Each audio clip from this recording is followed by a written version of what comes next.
Hi guys, it's Christina from Redefined Creative, and I am back for another episode of Spiegel Mom Scraps.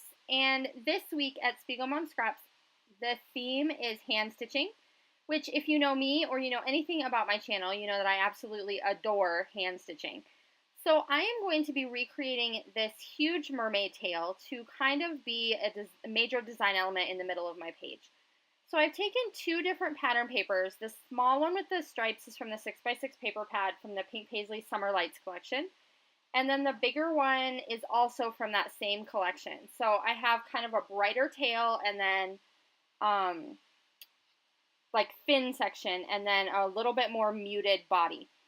And so what I'm going to do is I just use the sketch basically off of the computer to put all of those pieces together, and then I decided to stitch them kind of by color. So the top is turquoise, the middle is pink, and then the bottom is kind of purplish.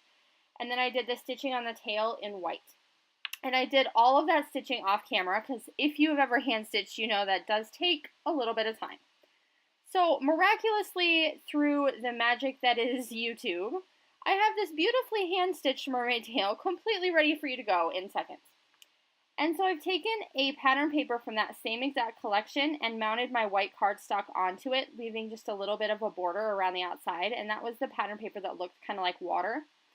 And now I'm tracing around where I know I want my mermaid tail to be so that I have a little bit of an outline. Because I want to use these Distress Oxide inks to kind of create a halo that's going to go behind this area. So this is my first time playing with these Distress Oxide inks, and I am like absolutely in love with them. I need all of the colors now.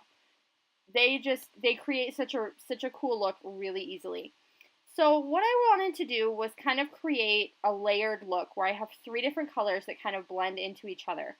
And so I'm following around that outline of where I know my mermaid tail is going to go. Because like I said, I kind of want this to be like a halo behind that image. And so I'm starting at the top with Cracked Pistachio. And then the second layer down is going to be Peacock Feathers, which is like a darker turquoise color. And then at the very bottom, I'm going to use Broken China, and that's like a lighter blue color. And I am going to spend a little bit of time here making sure that I have good coverage and you can't see all of like the circle marks from the way that I'm applying the ink, anything like that. So I am going to spend some time with my blending tool here, kind of blending everything together, layering some additional color. I really want to make sure that I've created kind of a seamless look back here. So if you notice, I'm not using any water at this point. All I'm doing is adding my ink. So I am just putting my ink right on that blending tool and right onto my background. And then I'm going to go ahead and check it here in a second. So you can see I'm adding some extra of the other colors kind of blend everything together. I am going to check it against my mermaid tail here in a second because right now it looks like a crazy happy mess. But once those pieces are in place, I'm actually, I'm pretty happy with how that's looking, except there's a little area there in the tail that I want to cover up. So I'm going to go ahead and do that. And then what I'm going to do is I'm going to take water from my spray bottle, and I'm just going to flick it onto that area of my layout. So I'm just using it on my fingertips, little water splashes throughout that entire thing. What this is going to do is it's going to activate that oxidizing property of this ink and make it basically look like water droplets or water in the background, which is exactly the look that I wanted. It's what I was going for. And once that is totally dried, I'm taking my Pink Stilettos colorings from Shimmers, and I'm just taking that mist and adding some splatters. And so now I've kind of put that aside because I want that to be able to dry. And I've backed my two different photos with white cardstock, and then I'm also going to back them with this kind of turquoise paper that has these little white seahorses on it. And then I'm going to grab this really bright pink, and this was a piece that was left over from where I cut out my mermaid tail. And I'm going to use one little strip of that on each of my photos, so one on the left and one on the right, because I know they're going to go on opposite sides of the layout. And these are just two different photos of my daughter. She had gotten a mermaid tail. It was something that she really, really, really, really wanted. And so when we had moved into a new house, we surprised her with a mermaid bedroom. And then we also had this big wrapped box sitting on her bed that was this mermaid tail that she really, really wanted. So this is just some pictures her and I did one day when she was out playing at the pool in her mermaid tail. So I've gone ahead and taken that upper corner on the left, and I have done something you guys have seen me do recently in videos a few times, where I flip over a corner and then I fill it up with embellishments. So I flipped over just a tiny edge and I filled it up with some of the die cuts from the Summer Lights collection. And then I'm using the chipboard down here on the bottom to create my title. So I've added a wave at the bottom, and then my title is actually going to be The Ocean is Calling.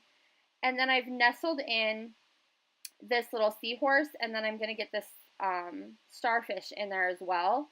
And those are going to kind of all be nestled in there together to create a little title element. So you don't have to always go with, you know, crazy titles that you create on your own, or hand stitched titles, or thickers, or combinations of thickers. Sometimes when you have a page where you've put a lot of work into certain elements that you want to stand out and be the focal point, the title can be something as simple as a piece of chipboard or a sticker phrase, something like that. So it doesn't always have to be, you know, the most crazy out there title. I did go back and add 2 of those little phrase stickers, one to each photo. The one on top says "The dream is real," and then the bottom one just says "More summer." And then I'm grabbing my sequins. And to me, the sequins kind of make the detail on this layout. So it really adds that pop to make things different. So it takes a page that looked okay as it was and really kind of gives it a wow factor. And so in order to do that, I pulled out 4 different sets of sequins. Just because I didn't pull out the traditional colors of this kit, I'm using such a more limited color palette that I couldn't necessarily use the sequins that go with this particular kit. So right now you see me using Ferris wheel, which gives me kind of this turquoise-ish color, or a turquoise-ish blue. And then I'm going with Sparkle Power. And this one is really cool because these are kind of iridescent see-through sequins, the bigger ones are, so I'm just pulling out the ones I want. But the cool thing about them is I'm using them as kind of bubbles in my watery background, and they take the color of whatever ink I have behind them. So they look totally different throughout the layout based on what color blue ink I used. And that's really cool because it really makes them look like bubbles in the water that are kind of made to change with the changing color of the water itself. So that really complemented that look I was going for.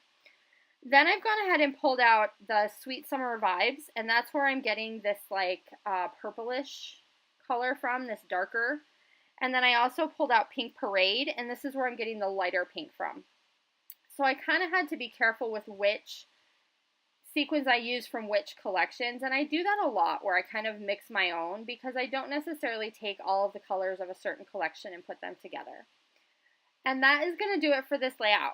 So please leave me a comment down below. Tell me whether you are a hand stitching fan or whether you absolutely hate it. And I would love to see you take the challenge this week and challenge yourself to create something with hand stitching. Please do make sure that you leave me that comment about your hand stitching. I would love it if you would take a second to click the like button and subscribe. And if you would also come and check me out on Instagram, that would be fantastic. I like to hang out with you guys over there too. And I'll see you again soon. Bye.